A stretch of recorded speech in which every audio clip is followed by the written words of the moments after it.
Okay, welcome to take two of our Friday Live FM Better Forms meetup group.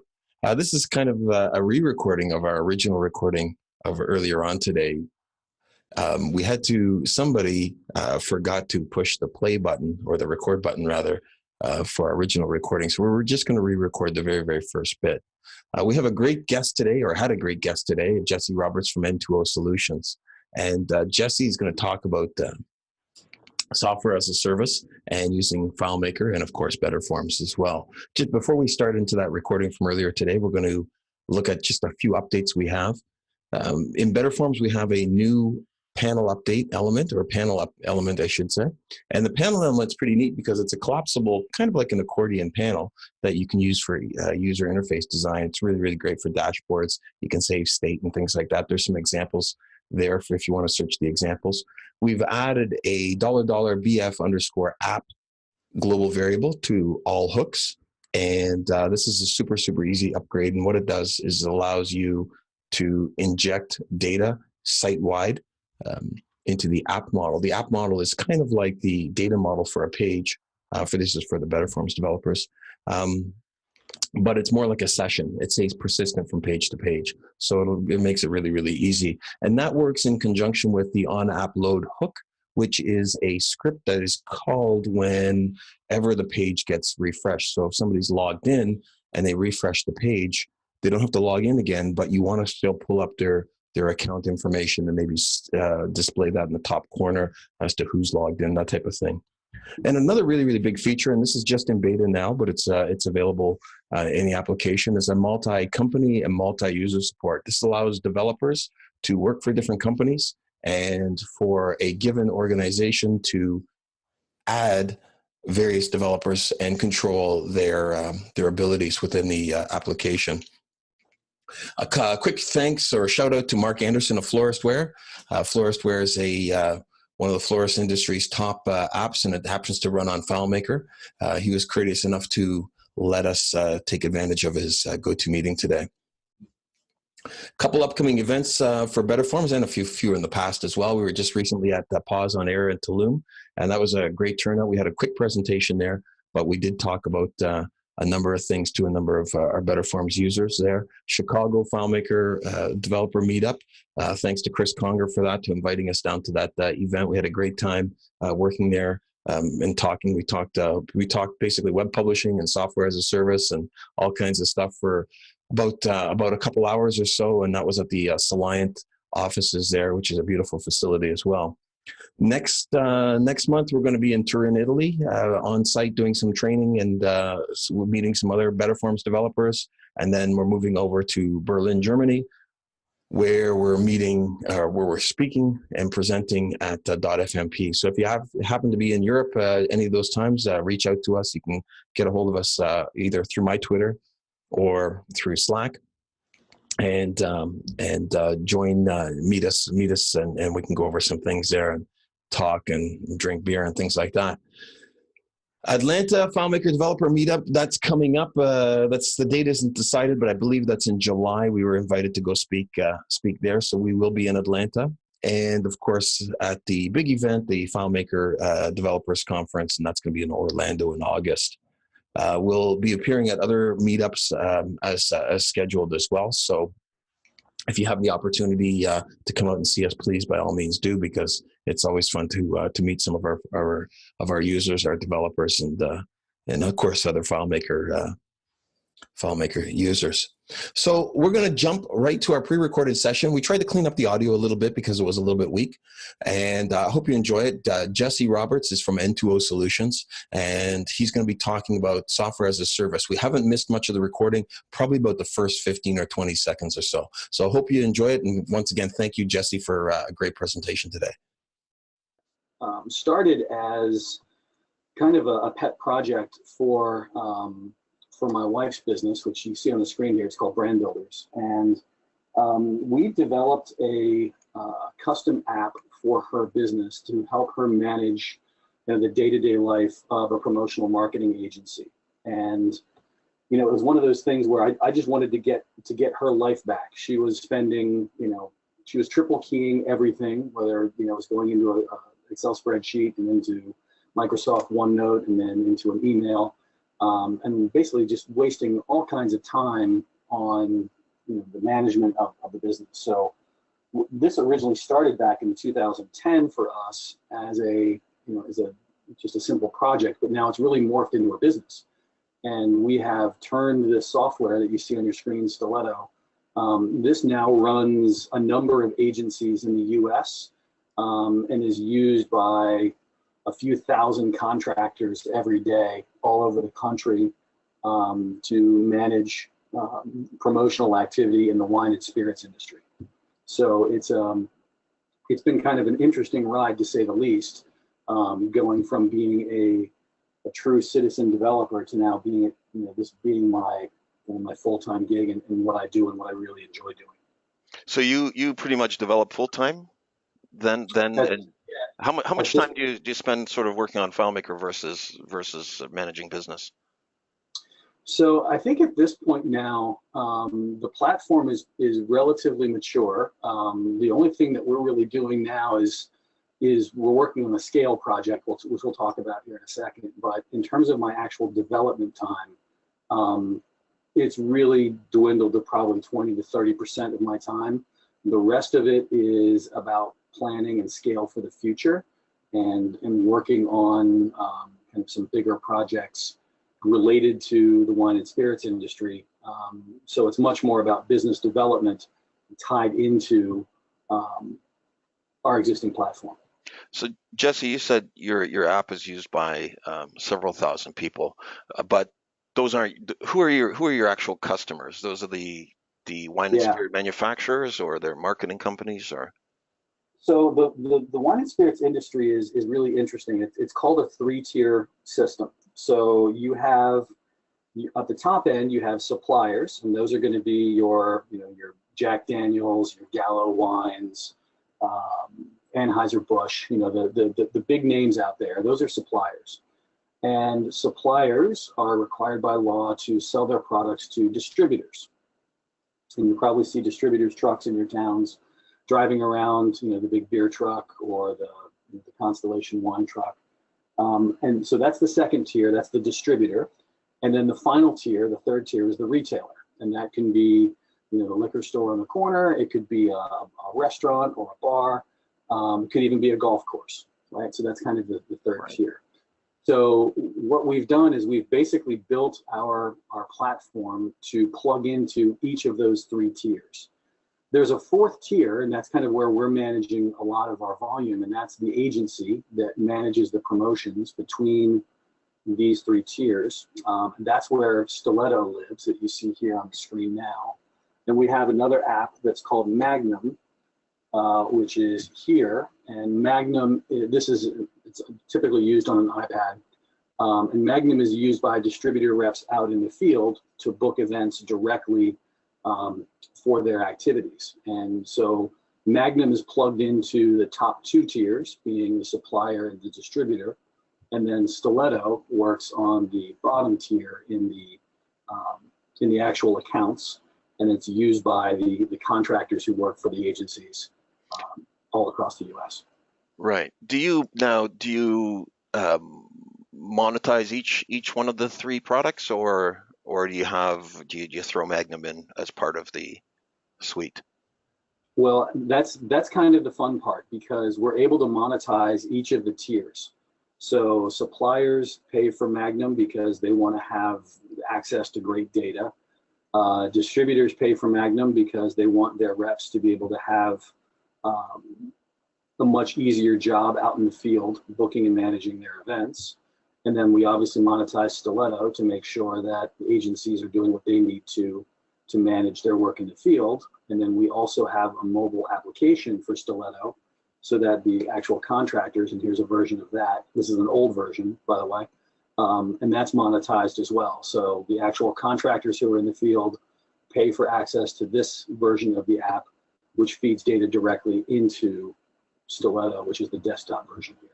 So we've got kind of all of the layers monetized just to make sure that we have a good cash flow position, but also to keep the funding for research and development rolling. Right, right. So, and then did you evolve?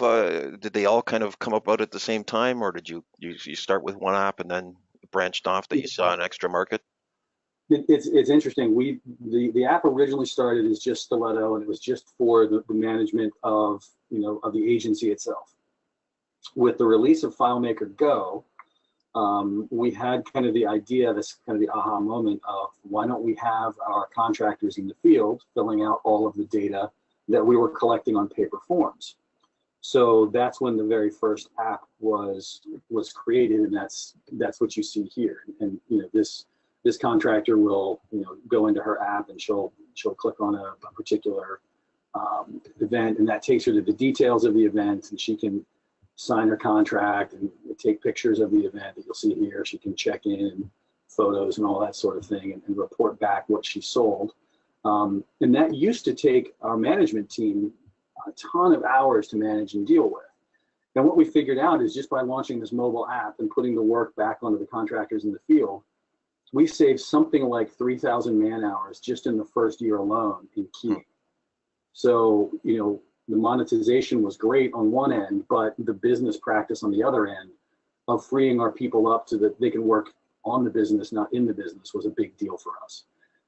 So once we had that piece going, then we had the idea of making it even easier so that instead of having to key in events from reps that they sent to us by email, why not just give them a FileMaker solution that they could use to key events in, and using the magic of FileMaker to transfer the data back and forth. And that's how Magnum was created. So Magnum is the last of the pieces, but it's actually going to end up being the biggest of all, because now Magnum is truly a national solution with all of the major liquor suppliers using it and pushing events all across the country into various installations of Stiletto all over the US. So it's really it started as a small idea and has scaled pretty quickly, and is a really kind of put us in a great position from a market standpoint. We really wanted our platforms, Magnum and Stiletto, to kind of be the quote unquote Xerox of the industry, to be the tools that everyone talks about, and we're well on the way with that in the one. Yeah, so if you that's pretty good. So you're basically establishing yourself as the expert where. Yeah, absolutely. Right. The smaller app that you have in the background there, the one with the lady on the front, or I think that was it. Yeah. So that was a FileMaker Go app, or? Yeah. So this is FileMaker. It's FileMaker Go. But what we had to do is actually turn this into WebDirect, because so many of our contractors, and we did some research on this, and in the Baltimore, Washington market, most of our users, it was 2-to-1 iOS to Android, but we still had to figure out a way to solve the Android problem. So we went with WebDirect to kind of make this work, and we built like a web an app wrapper to put connection to the WebDirect application in, and it works. I mean, it's okay. And we released that through the Google Play Store and through the App Store. And that's nice and all, but Google and Apple take 30% of each sale. That's no fun. Right. So you use something. Do you know what the technology is, like Cordova or something, like one of those app type, or? Yeah, we used originally we used a company called Swiftic to help build it. It's one of those kind of those self-compiler things, and you can do it all web-based and basically plug in your URLs. So it was simple, easy to put together. But at the end of the day, what we found out is that when you do those kind of simple app things, you have a much harder time in navigating the various app stores and the rules about them. So we've had our apps pulled from the Google store essentially for things that we couldn't control in terms of access to a camera or access to various components inside of Android. Oh, wow. So what happens? Sorry to interrupt you. What happens when they pull it from the store? Like, is that kind of a business killer, or? Yeah, well, it definitely hurts, because then what you have to do is you'd have to say, well, if you hire somebody, we're basically going to give them the back end link to the WebDirect form, and we can't monetize that individual contractor. So, that does end up being a business problem. About, I don't know, 4 months ago, we had a real issue with Google, and I realized that we've got to do something about this. Because at the end of the day, the idea of our business being kind of held hostage by the Play Store and even iTunes, for that matter, is just not good enough for us. Like, we can't do that. And that was really kind of the genesis for the conversation to kind of get moving and thinking about better forms, because I knew we had to have a better way. And that's kind of where the conversation got us to where we are now with the work that we've done with Better Forms and getting this going. Right. So I think you onboarded around February, was it? I think I onboarded like last week of February, and we did our first training call like the 25th or something like that. To kind of really jump in and get started with what the app was going to do, and how we wanted it to work and help manage kind of our existing business case. Right. And what did you end up building? So what we ended up building basically took this experience that you're seeing right here for an individual contractor, and so you've got this view right now that's in WebDirect that's okay, it's not great, but what we ended up doing is turning this into a beautiful Better Form application for a contractor. Much cleaner, much easier. It's obviously responsive and does what it's supposed to, but it works across all of the applications now, which is great. So it works on Android brilliantly. It works on iOS. It works on Windows machines. It works on the browser, iPad, iPhone, doesn't matter. So we're able to free ourselves up from that, which is great. And it allows contractors to get in and do, the same work that they were doing before, but now, it's a little easier to manage on the screen itself. The data is all here, and it's clean, and it's an experience that people kind of know and expect when they work on a mobile device. So we're able to do all the same work in terms of tracking confirmation calls and GPS coordinates for when people check in, and capturing photos and receipts from the events themselves, and comments and signatures. So we're able to do all of this again. But do it in a really clean fashion, and do it in a way that just fits with the modern web experience that people expect. Oh, that's great. I've seen your app from time to time, but it's kind of neat, kind of seeing everything in action. Don't always get a chance to see that. Yeah. Yep. Sorry. No, I was gonna say it's been a really interesting process. I wish I would have been taking screenshots the whole way, just because this is a much different view than it first was. But the best part about what we're doing with Better Forms now is, and why I love FileMaker in general, is if you can imagine it, you can do it, right? I mean, as a citizen developer, I didn't have a background in computer science, and I didn't really have any training in it at all. I was someone that just dove in and wanted to figure this whole thing out. And because of that great connection with FileMaker, Better Forms has allowed me to kind of let my imagination come to the screen. That part's been great. So Jesse, do you still have any App Store apps, or So with the the apps are currently still out there. We're going to be transitioning that over the next month.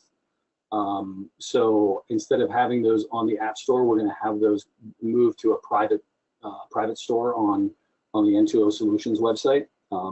That does two things. One, it allows us to keep kind of complete control of that process. But two, it allows us to recapture 30% of a sale that we couldn't normally get. Right. So we're going to have a nice little bump on that for all the new contractors that come on board over the summer. So how long did it take you to sort of come up with this version of your app now in Better Forms?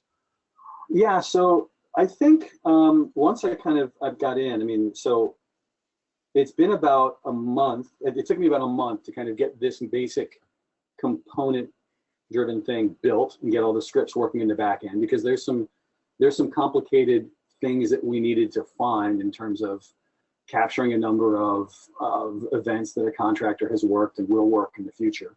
So once we kind of got the general business layout and business process together, it was about a month and a half or so. I think we've been really ready to go to market for the past 2 weeks, and we've been doing some training in the field, and we've been having some users work with the product and give us some great feedback.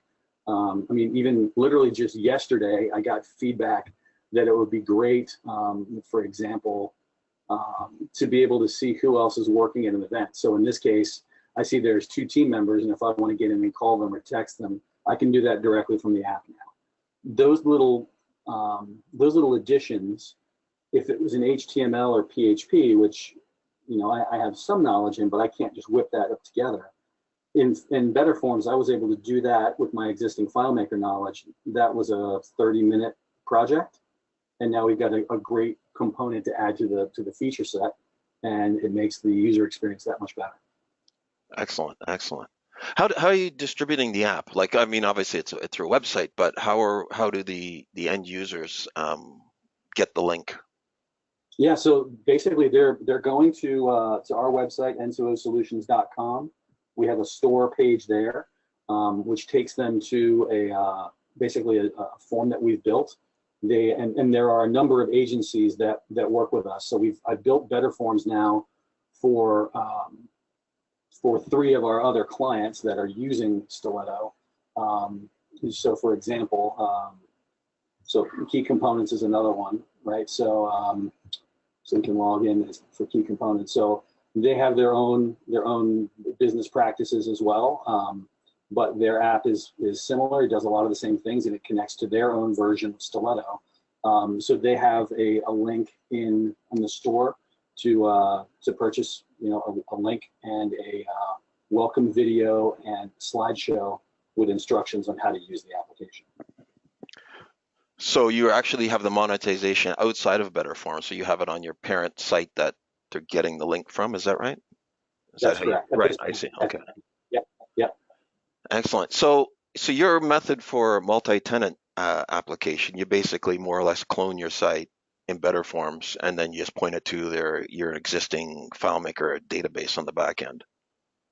That's right, because we have on our main Stiletto server, we've got I believe it's 8 different clients on the main server, and so we can just point the file to that server. There's an existing Better Forms helper file there, so that can handle the load and manage all of the requests that come in for event management. Somebody had asked, how do you log in and sign up users? Like, how are new users to your application onboarded? Right. So essentially, once somebody is hired, and we have a kind of a process for that when they apply to work for Brand Builders. So just for instance, they come into to contractors here, and we have a prospects page that we can view. When people come in and they register. Like here's someone who came in. So here's Lisa. We can see that she came in on the 19th, and then we can go and jump into her record, see when her inquiry was. Then she goes through a hiring process, and right now she's still in inquiry. Once she goes to the hiring stage, then she fills out some paperwork, and she'll get a link then, which will take her to the purchase page on the store. So she'll then purchase the application, which will give her a link to the back end to get to the Better Forms login page, which would be here, so that she can go in and do the sign up and registration at that point. Excellent. How do you and as far as FileMaker Server goes, do you guys do your own hosting, or use a third-party hosting company, or how does that work? Yeah. So right now we have we are using third-party hosting, but it is AWS based. We're going to be making some changes with that in the short term because of this scale project that we're working on right now, which we're essentially going to be moving. We're moving our data connection to basically disconnect Magnum from all of the versions of Stiletto and do everything now through data API as opposed to table occurrences. And that's going to speed up a lot of the processes. But what that's also going to mean is we have to make sure that the all of the AWS things are done Right. done So, right. so just to make sure I understand. So from FileMaker to FileMaker, instead of right now you're using an external data source and you have table occurrences in say file A to talk to file B, which is Magnum, Yep, and you're going to instead use the data API for that. that's correct. Right. That's actually a pretty good idea because that allows you to go from server to server now. You're not bound to the same server. Well, and the one thing that we found is we have the wine and spirits industry is extremely competitive, and there's a lot of um, concern on the client side about making sure that they have, that their data is not only secure, but it's it's walled off from competition being able to see it. Right. So that way So you can say that, okay, your data is actually sitting on a physically served different machine if they so that's it. choose. Yep, absolutely. And with AWS giving us the ability to do that and do it nice and cleanly, that just makes it that much better for us from a customer service standpoint to keep those companies happy. Right. So as far as building goes, what challenges did you have? Let's start maybe from the technical aspect. Um, Sure. what was easy, what was hard? Yeah. So I think that if there was a quote unquote hard thing, it was really kind of getting my head around the JavaScript connections to certain actions in Better Forms. Over the past year, I've been kind of preparing myself for API conversations and how to make sure that I understood how API and JSON work. I did a couple of projects on the side. Like I built a database that was able to pull in the entire 2017 NFL schedule, including all the players, games, stadiums, and coaching staffs using the NFL's API source. And so I did that project just so I could get a better understanding of how JSON worked, how to do, how to really move around the set elements and get elements functions inside of FileMaker. That made it so much easier for me to be able to kind of understand the Better Forms language, to just jump in and be able to make things move around there. So for me, the real technical challenge just was the JavaScript piece. Now that more and more stuff in FileMaker is going to JSON, I think it makes the lift a lot easier. Yeah, the skills, I think any skill set that you learn, somebody said to me years ago, dedicate a third of your time to developing developing yourself, to doing research. And I pretty much, it seems like I do about 50% of the time because it's just fun. But every single skill set that you learn, as long as it's reasonably close, is very, very transferable. And just to preface what you said, the JavaScript that is used in Better Forms is generally truthiness type equations and a little bit of calculation, some sorting, those types of things. They're all stuff that are relatively, it's not a lot of multi-line code. Generally speaking, it's usually stuff that is controlling the front end. Although we try to keep as much of a separation of concerns between front end and back end, so the back end has all the business logic. You still have to have some simple logic, things like conditional hiding and maybe calculating a first name plus a last name, that type of stuff on the front end. So we do have to learn a little bit of that. I think for most of the developers, that's come along. Like they start to get that, and we can all kind of cut and paste, and I think that's the first way of learning stuff, by just sort of cutting and pasting and then changing. Yeah, and it's funny. Yep, sorry, go ahead. I was going to say, just to add on to that, it's funny you say that because I feel like the community, the Better Forms community, I think does a really good job of not only sharing code but sharing ideas. So it's made the I'll call it the jump into JavaScript a little less scary for me, at least personally. Just knowing that, okay, there's other ways to approach this conversation, and you guys, I think, do a really good job of kind of keeping. Yeah, I think our community has actually been really, really excellent.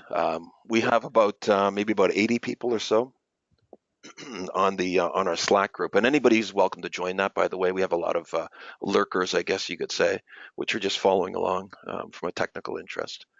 But there's maybe about a dozen people who are pretty good at answering questions, and they can chime in and stuff, and that really helps everybody else out, because when they realize that it's okay to ask a question, people are a little bit more forthcoming with that.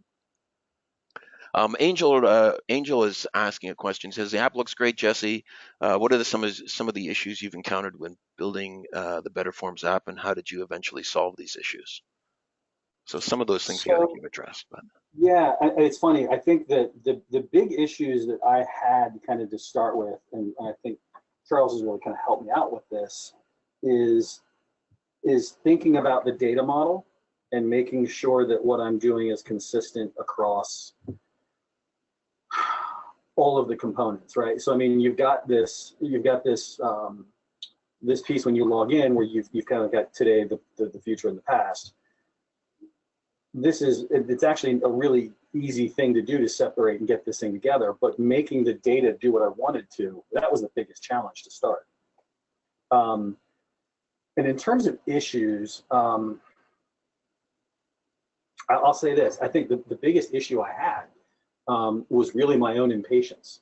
I'm somebody that when I jump into a project like this, I throw a lot of time into it, and I throw a lot of energy. And you know, I was joking with my wife that I feel like there's times where I wake up in the middle of the night and all I'm seeing are curly braces and semicolons because I'm thinking about JSON all the time.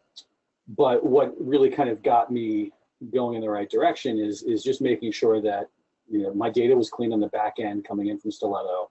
And you know, Charles is really great about kind of helping me think through this from a web development side and not just a FileMaker side, which was great. right, Dan's just asking, what is the user load, like the number of connections you coming into your site? And Dan, I think, did you mean like the amount of Better Forms users, or? Yeah. So like typically how many users do you have it rolled out to now? So right now, in our testing right now, we've probably got between 10 and 20 users out there in the market who are testing this kind of all over the, you know, the Baltimore, Washington market here. And what's great about this is that the connections are super brief. So somebody logs on for 2 seconds, checks their phone number, logs off, right? So in terms of load, we never really see a jump of like 50 users hitting the server at a time. The most I've ever seen on any one particular file on login is 12 users. And that includes people using the desktop version of the app. So from a load standpoint, I haven't seen any issues on the server screen. What's great though is that because WebDirect chews up so many resources on the AWS box that we're going to see a real reduction in bandwidth and throughput on that machine. So I'm really excited about how that's all going to play out. Yeah, the connections are going to be stateless, so they're really just in and out for that brief period of time. Like while you've had these apps up, there has been zero chatter to your FileMaker server. Yep. Unless you're navigating around, and even then, it's only when you're navigating to a fresh page and fetching fresh data. Mm-hmm. Which is great. I mean, you're talking, you know, looking at our load times, you're talking 900 milliseconds is kind of your typical load time right now. So a second each is I'll take that. I'll take that all day long. Yeah, and you'll actually, if you can actually look at the FileMaker load, quite often it can be optimized quite a bit. For example, one of our developers, not Better Forms developers, but somebody who's using Better Forms, I should say, not in-house. Chris, he does a lot of caching with that, you know, caching data so you don't have to do so much querying of data that's relatively static. So there's a ton of room of optimization. Later on in this quarter, we're going to have a lot of optimization too. There's going to be a little bit coming out in the next few weeks with reduced data transfer between the client and the server, but there's going to be some more optimization coming out later on. with Mhm. caching of pages right in the client, and you're going to see almost a night and day difference. About a preliminary tests show about 3 or 4-fold improvement in response time. So that's Awesome. really looking forward to that. Actually, Chris had a question. He says, Jesse, in your store on the N2O site, is the store in your N2O site going to be for both Android and iOS, or just Android? So I made the decision that we're just going to make it straight up just one link. When I'm not gonna discern between Android and iOS for this one reason, and that is um, I want the experience to just be as clean as possible, right? So yeah, I mean, we could have our iOS people using FileMaker Go, and that would be nice. But I want to get to a point where it's easier for me, from a development standpoint, to kind of maintain one code base. And that means if I can just keep the Better Forms app for the contractors rolling and going really well, that's going to be better for me from a business standpoint. So that's kind of the direction I'm going to go. I'm thinking about the idea of a Better Forms application for our management team when they're out in the field. There is an iOS version for the managers, and they're all on iPhones because they're required to be. So, I mean, I can manage that without an issue, but I think having the ability for them to jump on Better Forms quickly, make an adjustment to either a brand or a contractor in an event, I think would be great. And that's kind of a down the road thing. I'm in development right now on the Magnum Better Forms piece, and so this is kind of where what this looks like to start with. It's again, it's a similar concept in terms of what we're doing in booking events, but we want to make it easy for the reps to get in and deal with what they're doing, and you can see kind of from the side-by-side standpoint, it's a similar kind of concept and look and feel to get in, create an event, and manage it, and that's kind of where we want to go, big picture with that. So Actually, that brings up an Yeah. interesting point, is when you're developing for when you're developing Better Forms for an application, you generally can't always go a verbatim to what your FileMaker app does, because the FileMaker apps are effectively, our design paradigm is based on the underlying table occurrence. So everything that sits on that table is usually some kind of relationship. You know, if we have to make a dashboard in FileMaker, that means you're sitting on some type of a UI table, and that could be connected to 5 or 10 different other tables underneath with a bunch of related data and a whole big string under. But in Better Forms, we don't really have to be bound like that. So what kinds of things did you sort of, what epiphanies, I guess you could say, did you have in terms of UI and decoupling yourself from the FileMaker paradigm? Well, so it really was that the idea of I could have 24 different data models poured into one data session, right, that we load on the screen, and just let Better Forms do all the heavy lifting. Right. I used to turn myself in circles and knots when I first started developing in FileMaker, trying to get the data that I wanted to show up on the screen. Because, like, to your point, it was all context driven. Well, now I can design based on user experience and not really care about what the specific table context is. I can just design what I know what my user needs, and I can do the heavy lifting in the background in terms of getting the data together, and let Better Forms do all the work of presenting it. So that to me was kind of the aha moment, like, oh man, this is going to be so much better for our people to use. How have you, or how are you gaining feedback from your users? So a couple of ways. Obviously, so we have a Slack channel internally that we use, which is great and very helpful. We're also using this platform called FullStory, and I'll pop this open real quick, so that you can kind of see what's happening in your app in real time. So right now, somebody, let's see, here's somebody in Atlanta is logged in, who's obviously somewhere else, and they're logging into the site. And maybe this is maybe this is one of our friends here who's on the call. There we go. Here's somebody who is using it in Washington, and they're using it on their desktop. So now I can actually see what people are doing and see the feedback in real time to see what links work. Are people having issues with certain links, with certain logins, whatever. So I can see what's actually happening in the field and not asking people, what page did something crash on? I can actually go back and look at the actual usage to see when something may have gone wrong for a user. So this is fantastic.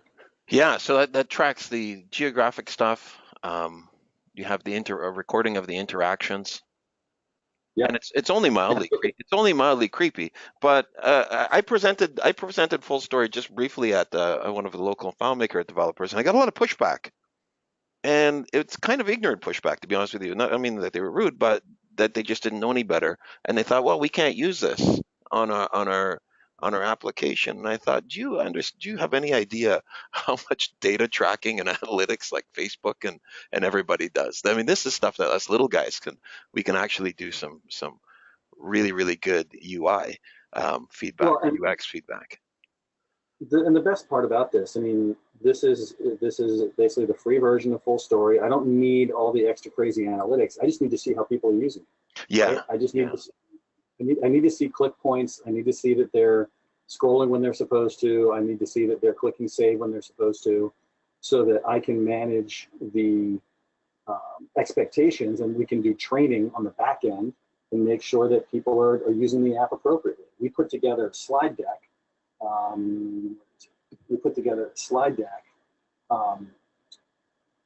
So we could train everybody on what to do, right? So we put this slide deck, and this actually comes out when you purchase the app. You get this slide deck that tells you exactly what to do, step by step, throughout the entire app. That information that we just got from Full Story is going to help us to clean this up and make this even more robust, but also to say, okay, this is where people were screwing up the check-in screen. Here's what we need to make sure that we line that up, right? So this is going to help us help our contractors make things easier for them. Our goal and the goal of any technology is to make things easier for your user, and the easier we can make it for them to give us the data, the easier it is for us to report that data back to our clients. Did you have any problems installing it? Was it easy, hard? It was a snippet of code that I'll really show you. What's great about it is it's a snippet of code that drops right into Embedded Forms, right into your DOM, and it's right here. And that's what does it all. Just a little snippet you copy and paste in, and that runs all of your information in the background. What's great with Full Story is that you can also you can hide your IP address, so that you can when you're doing testing, you're not going to show up as a bunch of sessions. Well, that's interesting. So, I've never enabled that. I'll have to do that because I'm the biggest user. So right. yeah, that's a great tip actually. So there's a number of applications that you can I guess you could call them third-party helper apps that you can use with Better Forms or anything like that. I mean, we internally use Better Forms. We use it for our editor, for the IDE that you were just on, and then we also use it for the marketing website as well. And it's incredibly informative. I mean, it makes Google Analytics look totally. Google Analytics are just that. They're just totals of numbers. Where if you really want to know what interests people, you add this onto your marketing site, and you'll see what people are reading. Because if they're on a desktop computer, they usually read with their mouse pointer, and they're almost guaranteed to have that mouse pointer within an inch or two of whatever it is they're reading, and it's incredibly insightful. So It's interesting. I used to use a tool called crazyegg.com, and that allows you to see kind of the heat maps and where people are clicking. And at one point in my life, I was in software sales for a website company, and we had a picture of an iPhone up on the screen, and we noticed using Crazy Egg that, and I'll show it to you here. Like, you think about if you had this up on a screen somewhere, we saw this huge red blot of activity around the phone button, because people were clicking it to see if this actually did something. So it gave Ah, us a great piece of you mean on user the interface. slide, like on the slide picture?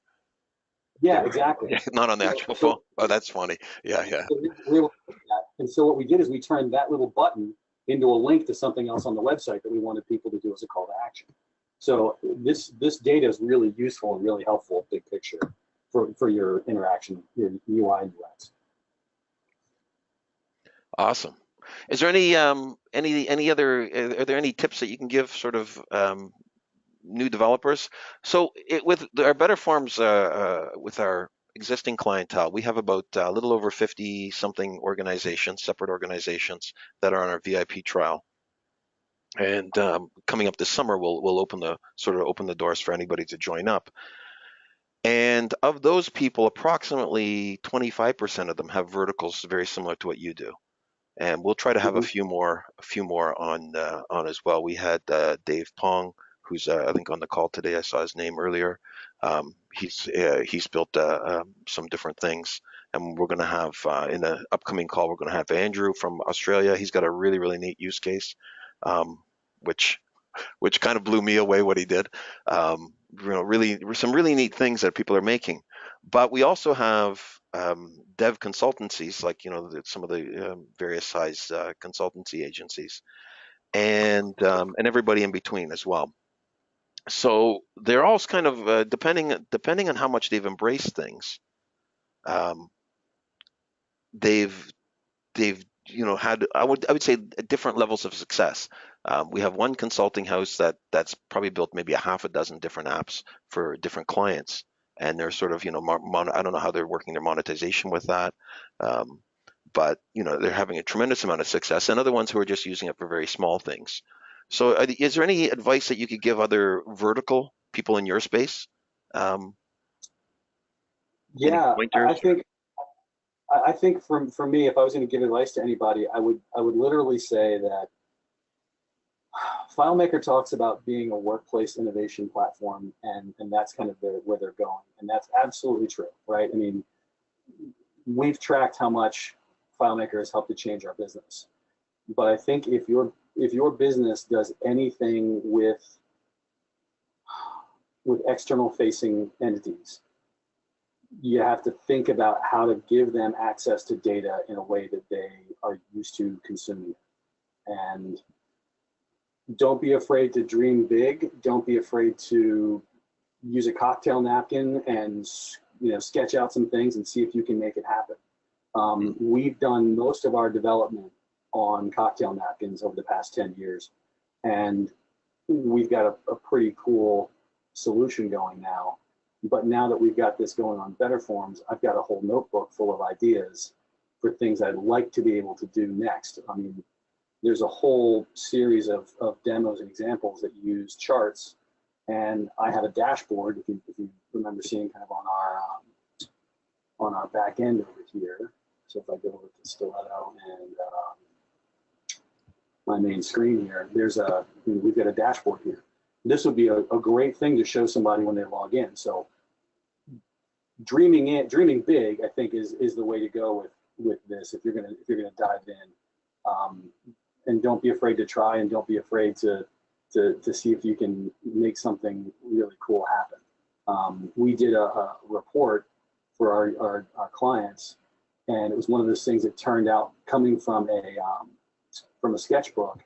And this is a PDF report that we send to our clients that tells them exactly what happened on one page. So this breaks down, a month's worth of data that's collected through the app onto one page with just some simple graphics that goes out as a PDF.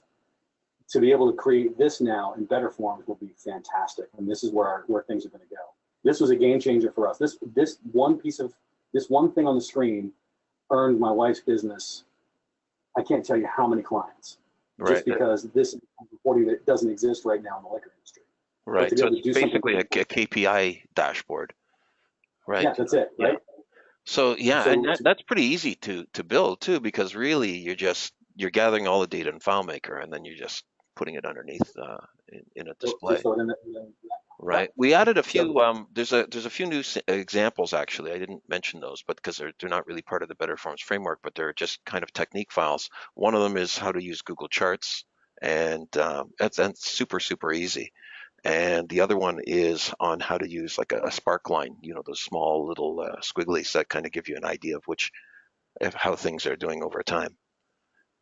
So that's something you may want to That's look it. at too. Yeah, absolutely. Absolutely. Oh, that's excellent, Jesse. Thank you. I'm going to see if does anybody have any other questions or want to jump in there? By all means, just chime in.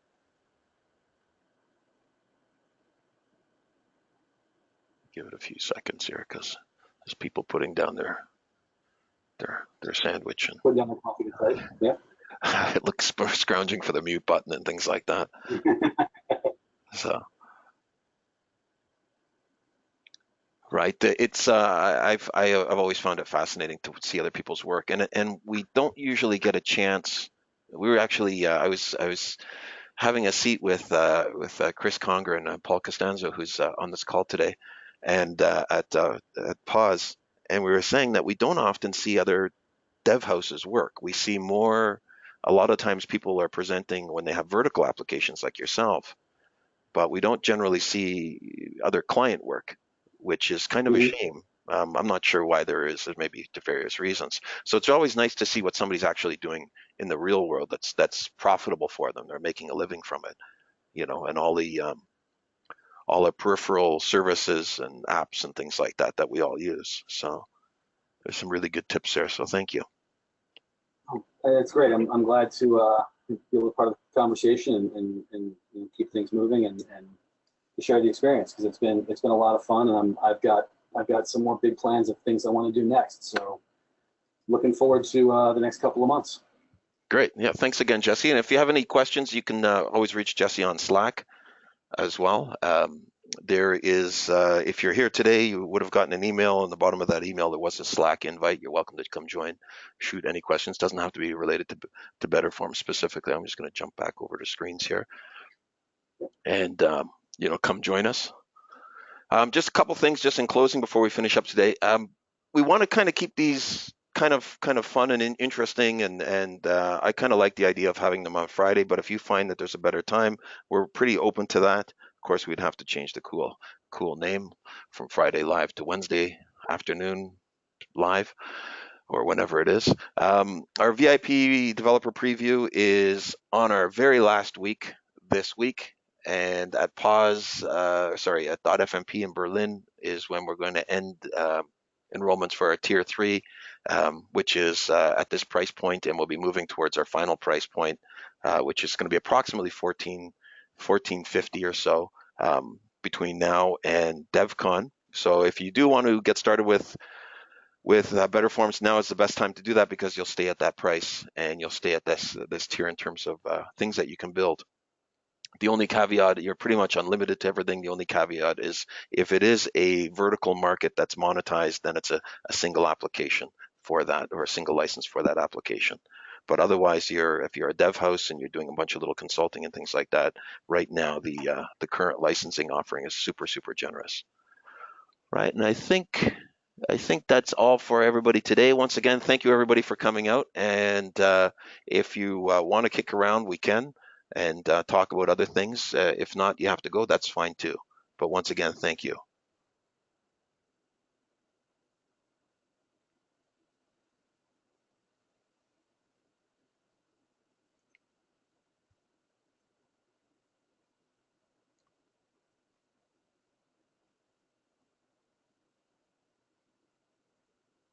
Angel just had a comment there. It says it's great to see the potential that FileMaker or FM Betterforms actually allows us as developers.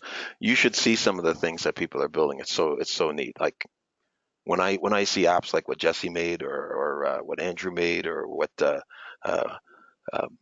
RecPro hosting one of our organizations have built, it's like I almost get teary-eyed. Like it's pretty cool seeing stuff. It sounds goofy, but it's true. Like it's like holy cow, So.